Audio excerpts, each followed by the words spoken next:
예, 지금부터는 청와대 울산시장 선거 개입 의혹입니다. 김기현 전 시장이 이틀 연속 검찰에 소환돼서 조사를 받았습니다. 오늘 김기현 전 시장의 목소리부터 직접 들어보겠습니다.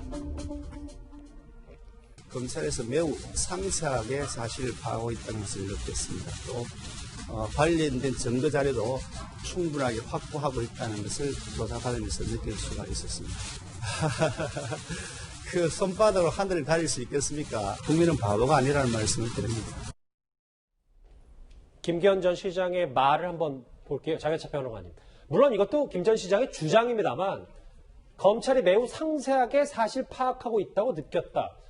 뭐 그냥 건너들 얘기는 좀 아닌 것 같더라고요. 그렇죠. 아무래도 소환조사 당사자이지 않았습니까? 그렇기 때문에 검찰이 공식적으로 외부에는 밝히지 않는 어떤 증거물이나 사건과 관련된 상황들을 조사 과정에서 보여주면서 진술을 받아내는 경우는 왕왕 있다고 합니다. 아마 김기현 전 시장 같은 경우도 검찰이 질문하는 내용만 들어도요. 이 질문이 지금 표면 위에서 겉도는 것인지 아니면 이 울산시에서 벌어졌던 당시 상황에 대해서 내막을 깊이 있게 들여다보고 질문하는 것인지 당사자인 김기현 시장보다 더 잘 알 수 있는 상황이 누가 있겠어요? 그런 측면에서 봤을 때 검찰의 조사가 상당히 깊게 진행되었고 관련된 증인이나 증거 같은 경우도 다수 확보한 것 같다는 인상을 받았다는 이 말은 사실 울산 하명조사, 지금 피의사실 공표 금지 규정 때문에 제대로 외부로 알려지지 않고 있습니다만 검찰도 청와대와의 어떤 기싸움에서 자신감을 보였고 이번 김기현 전 시장의 말을 봐도 수사가 상당 부분 진척되어 있구나라는 느낌을 충분히 받을 수 있는 것이고요.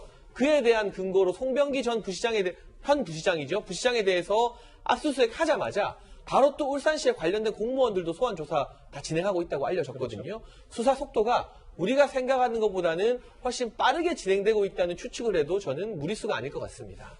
자, 그러면 새롭게 알려진 얘기도 한번 살펴볼까요? 울산시 공무원들도 비공개 내부 문건을 유출해서 송철호 현 시장 측에 제공한 정황이 포착이 된 겁니다. 김상희 평론가. 네. 내부자만 알 수 있는 문건이 송철호 캠프 측으로 흘러들어갔고 참 이 부분 우리가 지금 뭐 경찰, 뭐 청와대가 여기에 좀 연결된 거 아니냐 뭐 의심의 눈초리가 있는데 네. 울산시 공무원마저 이렇다는 정황이 나온 것 같은데. 저 정황이 사실이라면 굉장히 심각하죠. 왜냐하면 일단은 비공개 내부 문건을 선거 캠프에서 줬다. 그럼 공무원의 정치의 중립 의무가 이제 위반이 된 것이죠. 그런데 그것이 그냥 준 게 아니라 선거 시기에 선거에 영향을 주기 위해서 선거를 개입한 사건이 된다. 그러면 저것은 민주주의와 울산시장, 현 시장의 정체성 자체가 흔들리는 상황이 돼버립니다. 그렇기 때문에 저거는 뭐 그냥 너무 간단한 문제가 아니고요. 네. 이게 사실이라면 너무 심각하네요, 진짜. 네. 왜냐하면 뭐 정황이 그러니까 이 선거 전략 문건에 검찰이 압수수색한 부분에 울산시 공무원이 넘긴 얘기가 있으니까 장혜철 평론가님. 이 부분이 상당히 저는 앞에 퍼즐과 맞춰지는 게요. 사실 청와대에서 경찰에 이첩시켰다는 문건을 보게 되면 울산시 내부 관계자가 아니면 모르는 내용들이 적혀 있다 했어요. 그래서 우리가 처음에는 방송에서도 송병기 부시장 외에 또 다른 사람의 첩보를 받은 것이 아니냐는 의혹도 제기하지 않았습니까? 그런데 지금 언론 보도 나온 것처럼 울산시 공무원 10명 정도가 내부 정보를 송병기 부시장에게 줬다면 제3의 제보자가 있는 것이 아니라 울산시 내부에서 그 정보를 줬기 때문에 청와대에서 만들었던 이첩시킨 그 문건에 내부 사정이 속속 들어가 있던 것이 이제 퍼즐로 딱딱딱 맞춰진다는 것이죠. 이 부분이 사실이라면 공무원들이 직위를 이용해서 선거에 개입하면 안 된다는 공직선거법 위반이고요. 그렇죠. 경우에 따라서 공무상 비밀 누설죄 혐의도 적용될 수가 있는 매우 심각한 사안입니다. 자, 이렇게 작성된 울산시 공무원에게 넘겨받은 선거 전략 문건 가운데 일부가 정말로 실행에 옮겨졌기 때문에 검찰은 이 부분을 주목하고 있습니다.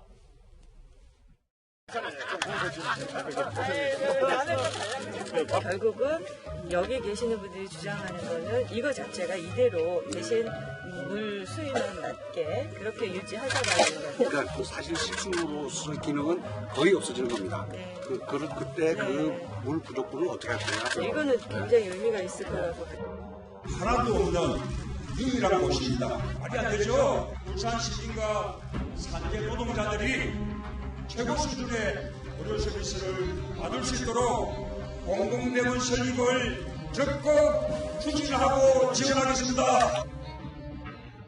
물론 아직까지는 검찰이 들여다본 정황 증거 부분이기 때문에 물론 단언할 수는 없습니다만 이현정 의원님, 네. 뭐 이런 지역 이슈가 좀 산재되어 있는 것들 중에 문건이 넘어가서 송철호 캠프 측에서 잘 활용한 거 아니냐.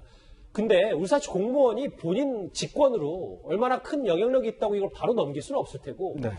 결국 누군가 있지 않고서는 뭐 얘기가 안 되는 부분 아니냐 뭐 이런 얘기도 있던데. 사실 울산시의 현안 가운데 하나는 이 암각화 보전 문제, 방구대 암각화 같은 경우에 이게 이제 그 수질 확보를 위해서, 수량 확보를 위해서 그렇게 하게 될 경우는 암각화가 물에 잠깁니다.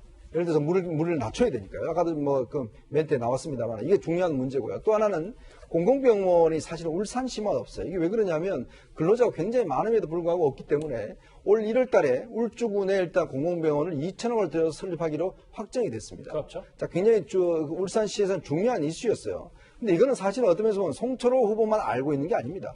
김기현 시장도 알고 있는 것이고 다 알고 있는 것인데 문제는 누가 더 해결을 잘할 수 있을 것인가. 이거를 사실은 울산 주민한테 보이는 게 중요하거든요. 그렇죠. 아까 보셨지만 김은경 환경부 장관이 2017년 10월 26일 날 바로 이 암구대 그 보존을 위해서 거기를 방문을 합니다. 자, 근데 이게 지금 송철호 시장이 고문으로 있는 시민단체 초청으로 갔어요. 그래서 직접 보고 이게 언론에 다 납니다. 문제는 이틀 뒤에 이낙연 국무총리가 문화재청장과 함께 김기현 시장과 함께 여기를 방문하기로 예정이 돼 있었어요. 근데 그게 이제 나중에 이낙연 총리 일정으로 취소가 됩니다. 제가 추정하면 예를 들어서 만약에 송철호 시장한테 어떤 중요한 정보가 갔다라면 이낙연 시장이 만약에 10월 28일 올 것이다. 그러면 그 전에 먼저 이런 것을 보여주면 송철호 시장이 뭔가 이 현 시장보다 더 이 문제에 대해서 정부의 지원을 받고 있구나. 이런 이미지를 줄 수가 있는 거예요. 그렇죠. 바로 그러한 정보들, 이게 굉장히 중요한 정보거든요.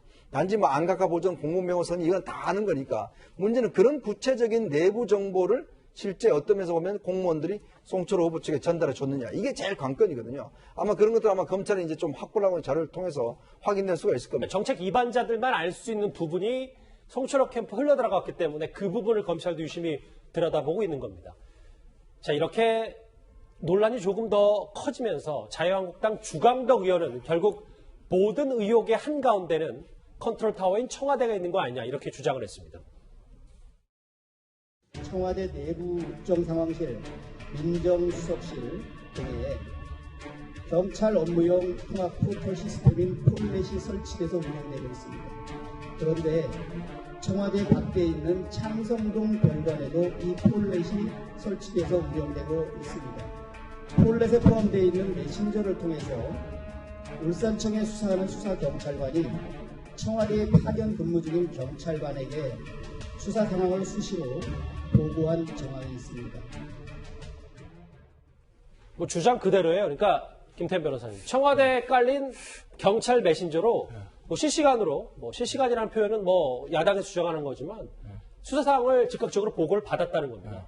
그러니까 야당 입장에서 뭐 주장할 수도 있는데 실제로 수사상과 보고받는지 알 수는 없어요. 왜냐하면 지금 보시면요, 이제 경찰은 폴렛, 그다음에 법원은 코트넷, 그다음에 그 검찰은 제가 갑자기 이름이 생각 안 나네요. 어쨌든 본인들 내부에 있어서 내부 통신만 메신저들이 있어요.